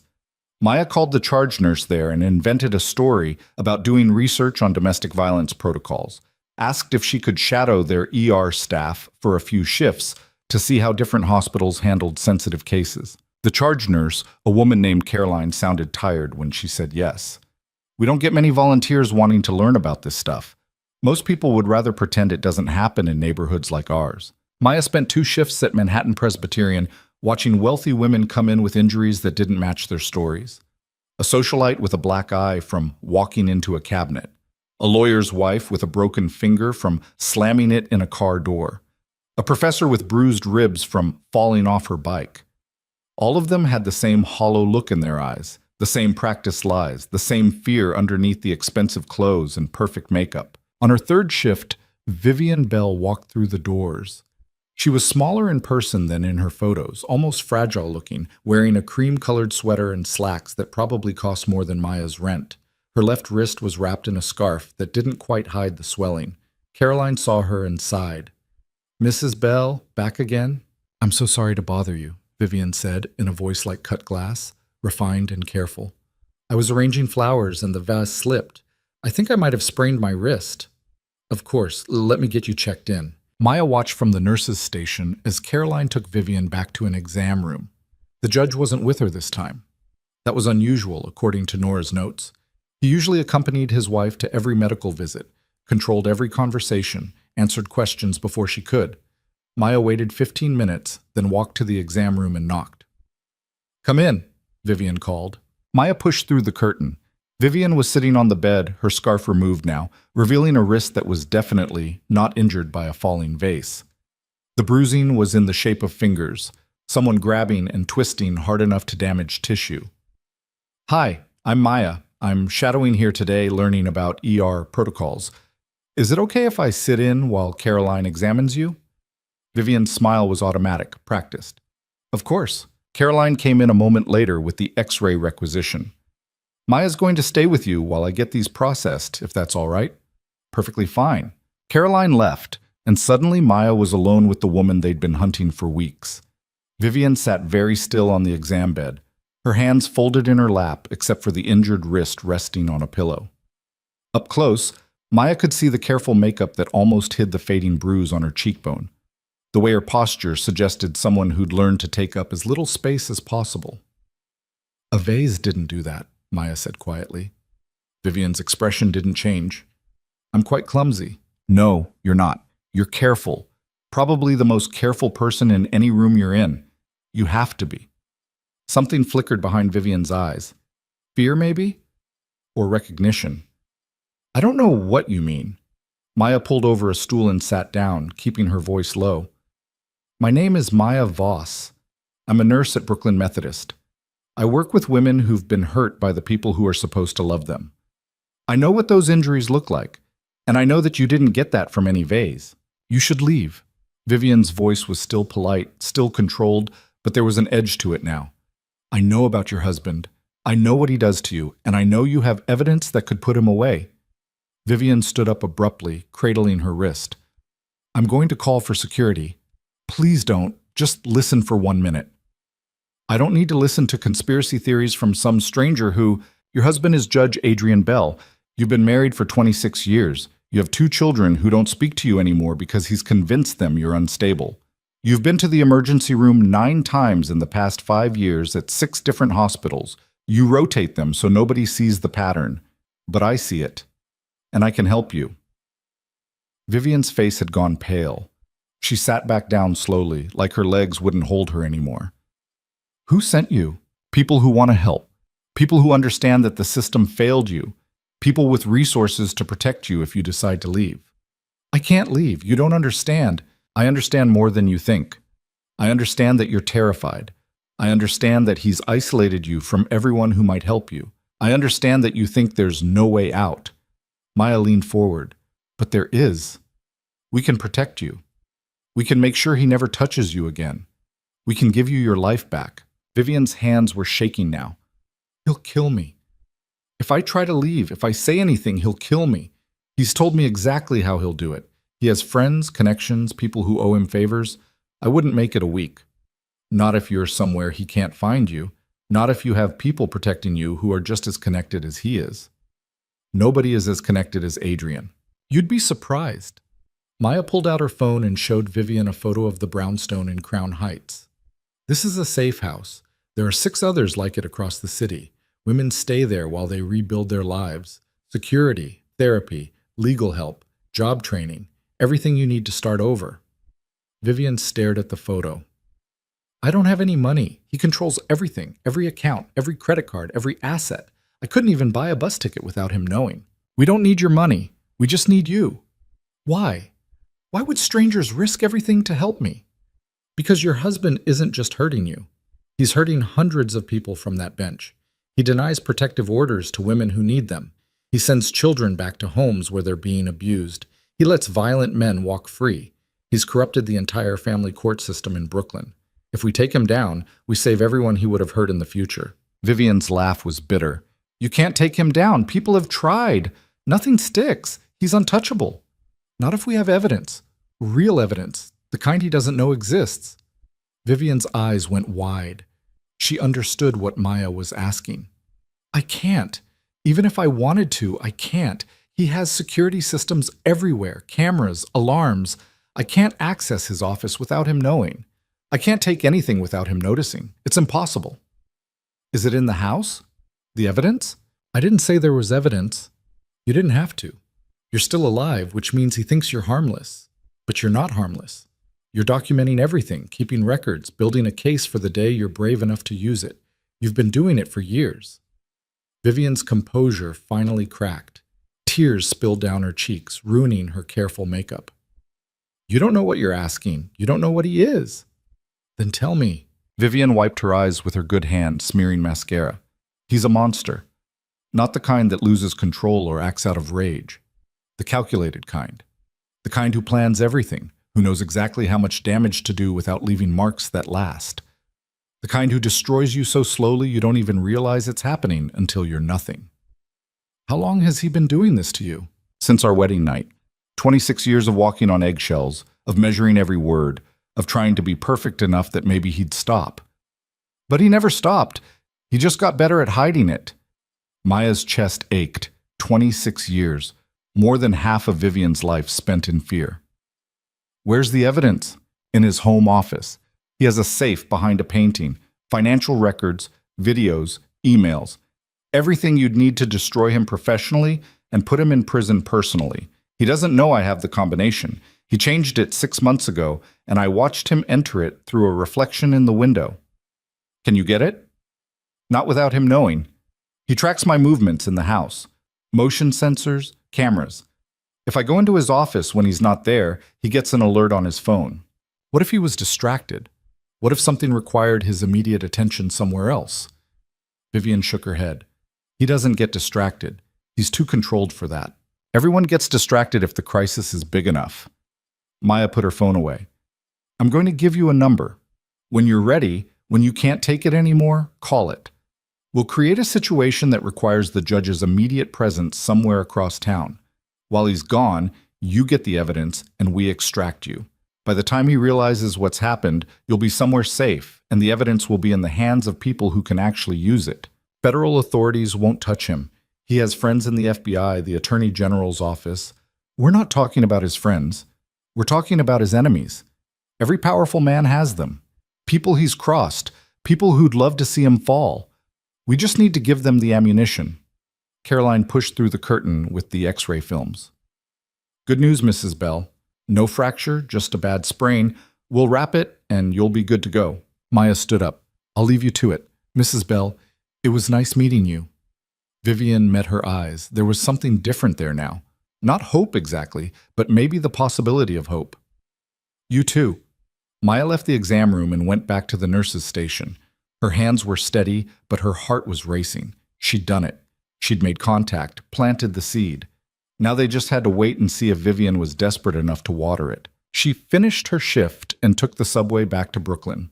Dante was waiting for her at a coffee shop near the hospital, looking out a place in his expensive suit among the medical students and exhausted residents.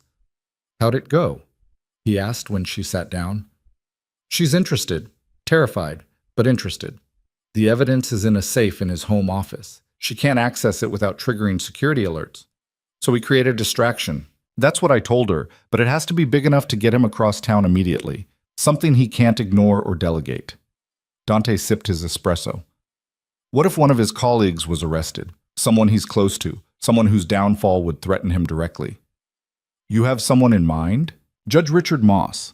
He and Bell have been friends for 20 years. They golf together, vacation together, cover for each other.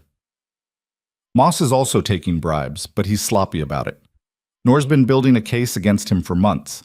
If we move now, if we arrest him publicly and make it clear he's about to flip on his co-conspirators, Bell will panic. He'll rush to contain the damage, probably meet with attorneys or other judges to coordinate their defense. That gives us a window. How long? 2 hours? Maybe 3? Enough time for Vivian to get into the safe, photograph everything, and get out. Maya shook her head. She can't just walk out with her arms full of evidence. Where would she even go? He'll track her phone, her car, her credit cards. We'll have someone pick her up. One of my people, someone he won't recognize. They'll bring her to a safe house and sit on the evidence until we're ready to release it. And when do we release it? When we've contacted every media outlet, every federal agency, and every political enemy Bell has made in 26 years on the bench. We release it everywhere at once so he can't contain it. By the time the sun rises, Judge Adrian Bell will be finished. Maya felt a chill run down her spine. This was really happening. They were really going to take down a sitting judge. What if something goes wrong? What if he finds out before we can get Vivian out? Then we move to plan B. Which is? We extract Vivian by force and worry about the evidence later. Her life is more important than his downfall. Maya wanted to believe that. She wanted to believe that they'd prioritize saving Vivian over destroying Bell. But she'd seen the look in Dante's eyes when he talked about his sister, about the men who hurt women and got away with it. She knew that taking down Bell meant more to him than just saving one woman. It meant proving that nobody was untouchable, that power couldn't protect you from consequences forever. When? Maya asked. Soon. Noir's finalizing the arrest warrant for Moss. Once that's ready, we move. Could be days, could be weeks. Depends on how fast the prosecutor's office processes the paperwork. And in the meantime? In the meantime, you keep working, keep helping women, keep building trust with Vivian. We need her to believe we can actually protect her. Because once we make our move, there's no going back, for any of us. Maya finished her coffee and stood up. I should get home. I have another shift tomorrow. Dante walked her to the subway entrance. You did good today. Getting Vivian to talk, that's not easy. Most women in her position won't even admit there's a problem. She's been documenting everything for years. That takes courage. Or desperation. Sometimes they're the same thing. Maya descended into the subway station, leaving Dante on the street above. The train was crowded, standing room only, and she ended up pressed against the door watching Brooklyn slide past through the scratched window. She thought about Vivian Bell sitting in that exam room, thought about the 26 years of carefully hidden bruises and practiced lies, thought about the evidence locked in a safe that could bring down one of the most powerful men in the city. She thought about what would happen if they failed. Her phone buzzed, a text from an unknown number. Thank you for today. I'll think about what you said. Maya stared at the message. Vivian had found a way to contact her already. That was faster than expected. She typed back, "Take all the time you need. When you're ready, we'll be here." The response came quickly. "How do I know I can trust you?" "You don't. But you can't keep living like this either. Eventually, you have to choose between staying safe and staying alive. They're not always the same thing." The three dots appeared, disappeared, appeared again. Finally, "I'll call when I'm ready." Maya put her phone away and closed her eyes. The train rattled through the tunnel, carrying her home through the dark. 3 weeks passed before Nora called with news. The arrest warrant for Judge Moss was approved. They were moving in 2 days. Maya was at work when she got the message. She stepped into the medication room and called Dante back. "Nora's executing the warrant Thursday morning," Dante said. 9 a.m. at Moss's home. Full media circus, cameras everywhere. Belle will hear about it within minutes. "That's when we move?" "That's when Vivian moves. We need you to call her. Tell her it's happening. Make sure she's ready." Maya's hands went cold. What if she's not ready? Then we abort and wait for another opportunity. But we need to try. Moss's arrest is the perfect cover. We might not get a chance like this again. Maya hung up and pulled out her phone. She'd saved Vivian's number under a fake name just in case. She dialed and waited through 4 rings before Vivian answered. "Maya?" Her voice was barely a whisper. "We're moving Thursday. 9 a.m. Are you ready?" Silence on the other end. Maya could hear Vivian breathing, could almost feel her fear through the phone. "I don't know if I can do this," Vivian said finally. "Yes, you can. You've been preparing for this for years." Preparing and actually doing it are different things. I know. But if you don't do this now, when will you? How many more years will you spend being afraid? How many more times will you end up in an emergency room with injuries you have to lie about? What if he catches me? He won't. We've planned for everything. The moment you have the evidence, we extract you. You'll never have to see him again. He'll come after me, after you, after everyone involved. Let him try. We're not afraid of him. Vivian laughed, a sound with no humor in it. You should be. You have no idea what he's capable of. Then show us. Give us the evidence and let us destroy him before he can hurt anyone else. Another long silence. Maya waited, letting Vivian work through it. She knew better than to push too hard. This had to be Vivian's choice, or she'd back out at the last second. "Thursday morning," Vivian said finally. 9 a.m. What do I need to do? Maya walked her through the plan. When Judge Moss was arrested, Belle would get a call. He'd leave immediately, probably heading to Moss's house, or to meet with other judges to coordinate their response. That would give Vivian approximately 2 hours alone in the house. "The cameras?" Vivian asked. "We're taking care of those. You'll get a text at 9:15. That's your signal that the security system is down. You'll have 20 minutes before it comes back online." "How are you taking down his security system?" "You don't need to know that. Just trust that when you get the text, it's safe to move." "And after I have the evidence?" "A car will be waiting 2 blocks from your house. Black SUV, license plate number. I'll text you tomorrow. The driver's name is Marco. He'll take you to a safe house where you'll stay until this is over." "How long will that be?" "However long it takes. Could be days, could be weeks. But you'll be safe and you'll be free. Isn't that worth it?" Vivian's voice cracked. "I haven't been free in 26 years. I don't even remember what that feels like." "You're about to find out." After they hung up, Maya sat in the medication room for a long time, staring at her hands. They were shaking now. This was real. This was happening. In 2 days, they were going to take down a judge, and if anything went wrong, people would die. She thought about calling it off, about telling Dante and Nora that this was too dangerous, that they needed more time to plan. But she knew they didn't have more time. Every day that passed was another day Vivian lived in fear. Another day Belle destroyed lives from his bench. Another day the system failed to protect the people it was supposed to serve. Her phone rang. It was Shanice. "Where are you? We've got a major trauma coming in. Multiple victims from a car accident." Maya shook off the fear and stood up. "On my way." She pushed through the door and back into the chaos of the ER, back into the work that had defined her life for 9 years.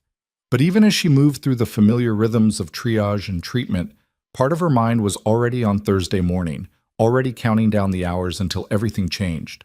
The trauma was bad. A minivan full of teenagers had been T-boned by a drunk driver. Maya worked on a 16-year-old girl with internal bleeding, watching Dr. Reeves fight to save her life while her friends screamed in the hallway. They got her stabilized enough for surgery, and Maya stood at the sink afterward, washing blood off her hands and thinking about how fragile everything was, how quickly life could turn into death. She thought about Vivian Bell, about what would happen if their plan failed. Would Bell kill her? Would he make it look like an accident, like suicide, like anything except what it really was? Her phone buzzed. A text from Dante. Everything's set. Thursday at 9. No backing out now. Maya dried her hands and went back to work. The next 2 days crawled by. Maya went through her shifts on autopilot, her mind constantly running through the plan, looking for holes, imagining disasters.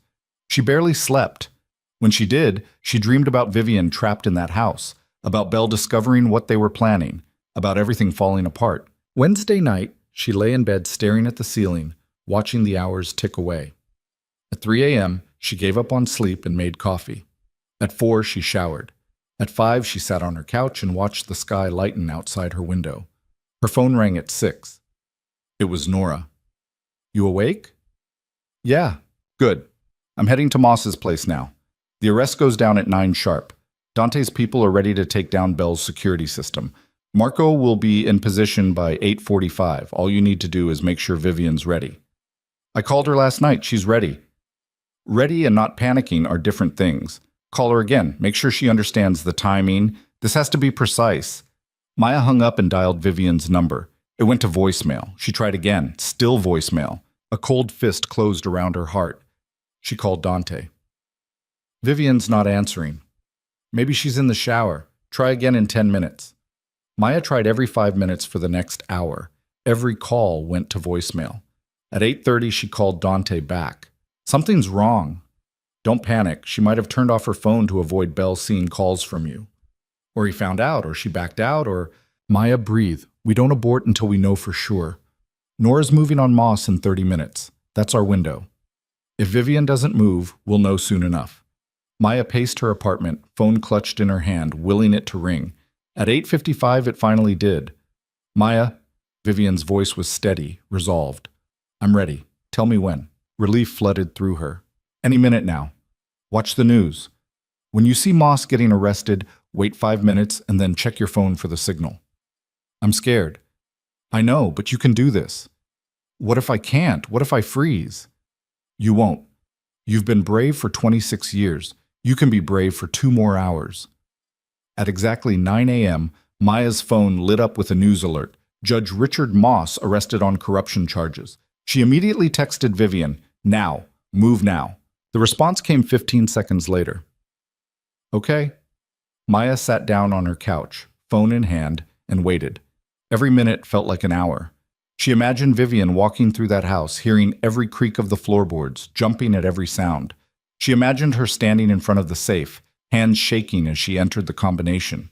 She imagined her taking out files, photographing pages, trying not to think about what would happen if the door opened behind her. At 9:45, her phone rang. Vivian. I have it. Everything. It's worse than I thought. Get out. Now. Marco's waiting.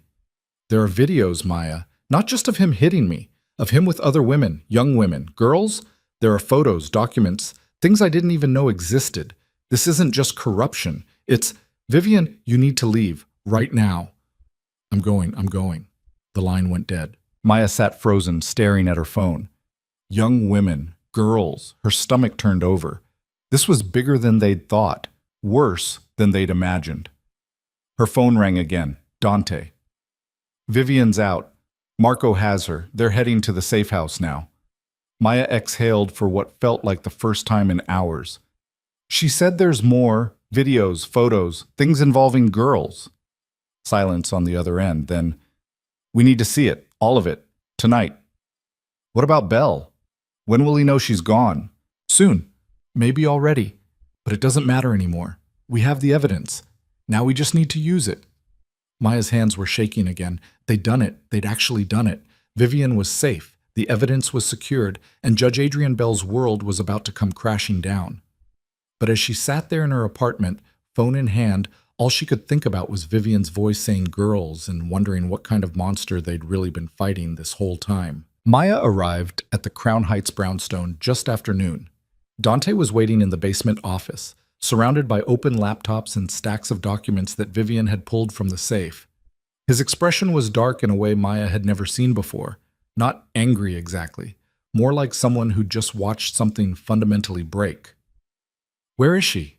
Maya asked. "Upstairs with Lucia. She's okay physically. Emotionally is another story." Dante gestured to the laptops. "You should see this. All of it.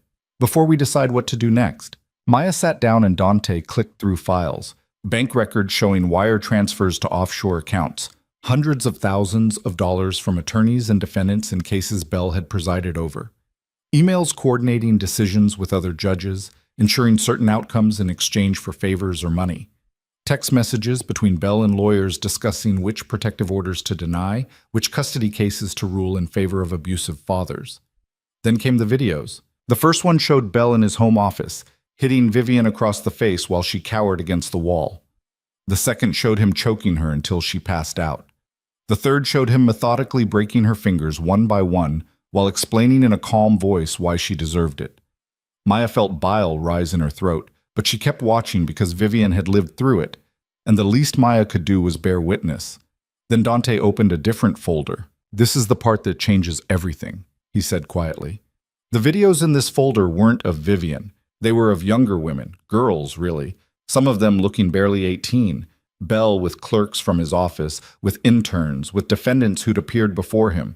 The files were labeled with dates going back over a decade. He was using his position to coerce them, Dante said, offering favorable rulings in exchange for silence, threatening to destroy their cases if they refused. Some of these women were victims in domestic violence cases he was supposed to be protecting. Maya's hands clenched into fists.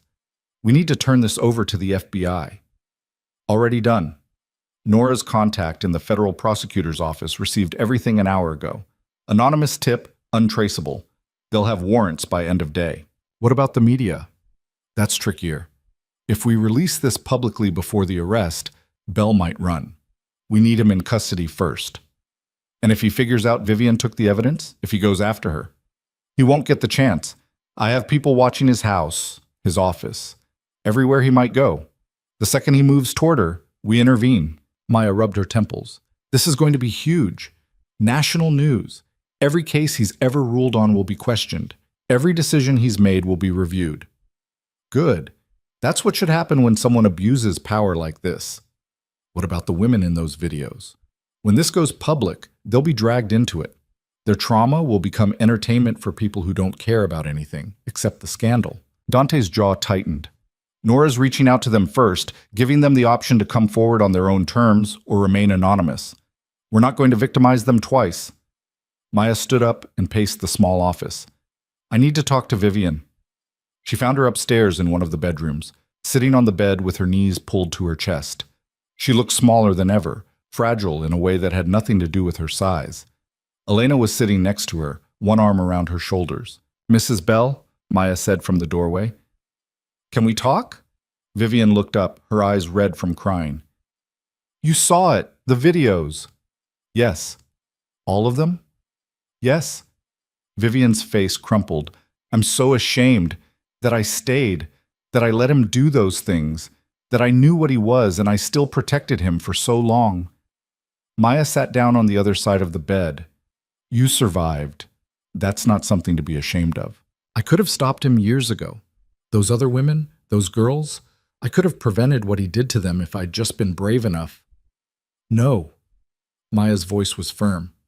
"You were a victim too. You don't get to blame yourself for what he chose to do.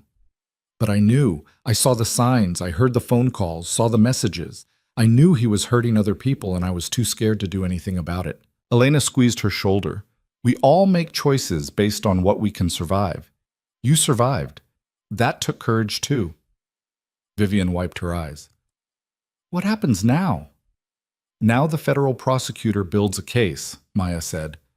"They'll arrest him, probably within the next 24 hours. The evidence you provided will be the foundation of that case. You'll be asked to testify eventually, but only if you're willing." "I'll testify," I want to look him in the eye and tell the truth for once in my life. It won't be easy. The trial could take months. His attorneys will try to discredit you, claim you're lying, that you're unstable. They'll drag your name through everything they can find. Let them. I'm not the one who should be ashamed. Maya studied her face. There was something different there now, something that hadn't been present in the ER or even during their phone calls. Strength, maybe. Or maybe just the absence of fear. Your children, Maya said carefully. Have you thought about reaching out to them? Vivian's expression crumbled again. They hate me. Adrian convinced them I was the problem, that I was mentally ill, that everything that happened was my fault. They haven't spoken to me in 3 years. Maybe when they see the evidence, when they understand what really happened, maybe. Or maybe they're too far gone.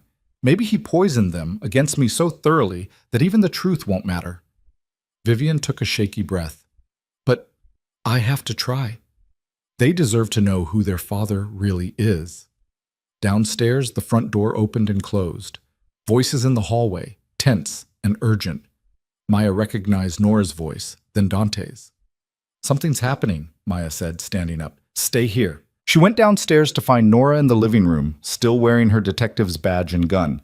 Her face was grim. Federal agents are moving on Bell now, Nora said. But there's a problem. He's not at home or his office. We don't know where he is. Maya's blood went cold. You think he knows? I think he's smart enough to notice that his wife is missing and his security system was compromised. I think he's running. Dante was already on his phone making calls. I have people at the airports, train stations, major roads out of the city. If he tries to leave, we'll know. Unless he already left, Maya said. It's been hours since Vivian got out. He could be anywhere by now. Nora shook her head. I don't think so. His car is still at the courthouse. His credit cards haven't been used. He's still in the city somewhere. Or he has resources we don't know about. Cash, fake identities, safe houses of his own. Dante hung up his phone. My contact at the federal prosecutor's office says they've issued a warrant.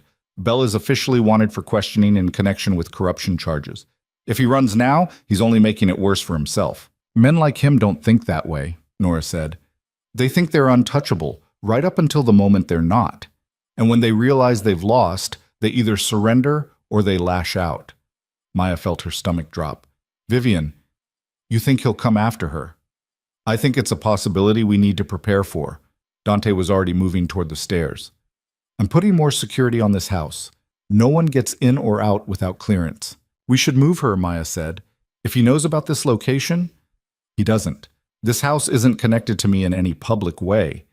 It's owned by a shell company 3 layers deep. He'd need serious resources to trace it. He's a judge. He has serious resources. Nora pulled out her phone. I'll have patrol cars in the area unmarked. If Bell shows up anywhere near this block, we'll know immediately. The next few hours passed in tense waiting. Maya stayed with Vivian upstairs while Dante coordinated security, and Nora worked her law enforcement contacts trying to locate Bell. The other women in the house could feel the tension, moving quietly through the halls, speaking in whispers. At 6 p.m., Maya's phone rang. Unknown number. She answered. Hello. Heavy breathing on the other end. Then a voice, male, cultured, cold. I know who you are, Miss Voss. I know what you've done. Maya's hand tightened on the phone. Judge Bell, you have something that belongs to me. I want it back. Your wife isn't property. She's a person. And she's safe now. Safe? Bell laughed, a sound like breaking glass. You think you can protect her from me? You have no idea what I'm capable of. I've seen the videos.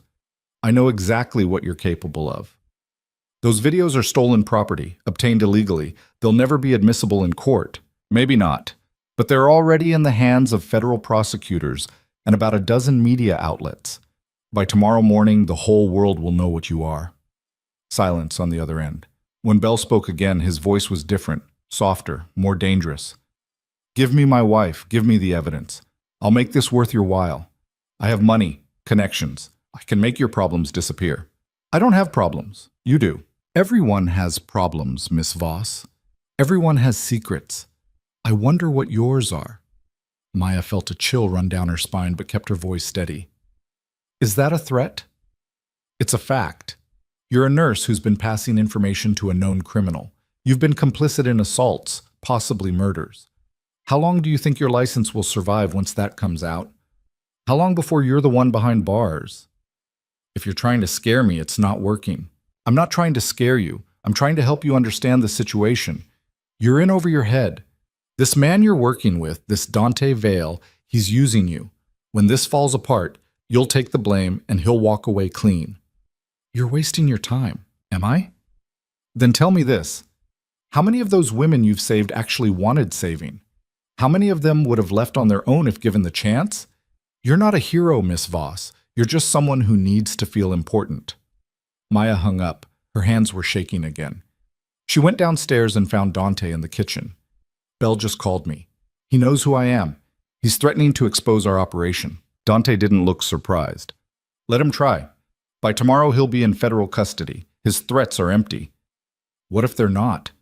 What if he really does have resources we don't know about? What if he can make this all disappear? He can't. We have too much evidence, too many people involved. The federal government doesn't just drop cases because some judge makes threats. He said you're using me, that I'll take the blame when this falls apart. Dante met her eyes. Do you believe that? Maya wanted to say no immediately, wanted to dismiss it as manipulation, but part of her wondered. Part of her had always wondered what Dante's endgame really was, whether she was just a useful tool in his larger plan. I don't know, she said honestly. Fair enough. Dante leaned against the counter. Here's the truth.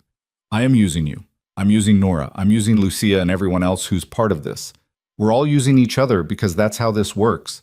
You use me to help women the system won't protect. I use you to identify those women and build cases against their abusers. Nora uses both of us to actually enforce justice when the law fails. We're all complicit, all guilty, all taking risks. The difference between us and Bell is that we're trying to save people and he's trying to save himself. Person. That's a pretty thin line. Maybe, but it's still a line. And as long as we stay on this side of it, I can sleep at night. Can you? Maya thought about Amy Chen smiling in her follow-up appointment. About Patricia working at her bakery. About Elena in college studying social work. About Vivian upstairs, terrified but free for the first time in 26 years. Yeah, she said. I can. Her phone buzzed. Nora calling. We found him, Nora said without preamble. He's at a hotel in Midtown. Federal agents are moving in now. Is he alone? We think so. SWAT is setting up. This should be over in the next hour. Maya hung up and relayed the information to Dante. They went upstairs to tell Vivian, who was sitting in the bedroom with Elena and Lucia. They found him, Maya said. It's almost over. Vivian's face went pale. What if he fights back? What if he hurts someone? He's surrounded by federal agents. The only person he can hurt now is himself. They waited. All of them gathered in the living room, watching the news on TV. At 7:45, the breaking news alert flashed across the screen. Judge Adrian Bell, prominent Brooklyn family court judge, arrested on federal corruption charges. The footage showed him being led out of a hotel in handcuffs, his face blank, his expensive suit rumpled. He didn't look powerful anymore. He looked like what he was, a man who'd finally been caught. Vivian started crying. Not sad tears, not scared tears. Something else. Relief, maybe. Or grief for all the years she'd lost. Elena held her while she sobbed, and Maya watched the man who'd terrorized his wife for over 2 decades get put into the back of an FBI vehicle. The news anchor was reading from a statement. Evidence of widespread corruption, bribery, abuse of power. Federal prosecutors promising more charges to come. References to other ongoing investigations into Bell's conduct. Maya's phone started buzzing. Text messages from Shanice, from other nurses, from people she hadn't talked to in years. Everyone had seen the news. Everyone wanted to know if she'd known, if she'd been involved. She turned off her phone. Over the next week, the story exploded. More victims came forward, both women Bell had abused personally, and people he'd hurt through his rulings. The videos were leaked, carefully edited to protect victims' identities, but damning enough to destroy any remaining sympathy for Bell. His colleagues scrambled to distance themselves. Other judges whose names appeared in the evidence suddenly retired or took leaves of absence. Judge Moss, already under arrest, agreed to cooperate with federal investigators in exchange for a reduced sentence. His testimony opened up new avenues of investigation, revealing a network of corruption that went far beyond Bell. Vivian's children reached out. First her daughter, tentative and disbelieving, asking if it was true. Then her son, angry and confused, demanding to know why she'd never told them. Vivian met with them separately, slowly, carefully rebuilding relationships that had been destroyed by years of lies. Maya kept working at the ER, kept treating women who came in with injuries that didn't match their stories. But now, when she gave them the number for help, it wasn't Dante's personal line. It was a new organization they'd established, one with legal status and proper oversight. They called it the Harbor Foundation. 3 months after Bell's arrest, Maya stood in front of a brownstone in Fort Greene that looked nothing like the other safe houses. This one had a sign out front, official and legitimate. Inside was a reception area, offices, counseling rooms, a legal clinic. Lucia had been hired as the director. Elena worked there part-time while finishing her degree. Patricia helped run the job training program. Keisha coordinated housing placements. The foundation provided exactly what it promised: shelter, legal assistance, therapy, job training, protection. Everything a woman needed to leave an abusive situation and build a new life. It was funded by anonymous donations that came from sources Maya didn't ask about, because she had a pretty good idea where Dante's money came from, and she'd made peace with that particular moral compromise. The difference was that now it was all legal. No more secret calls.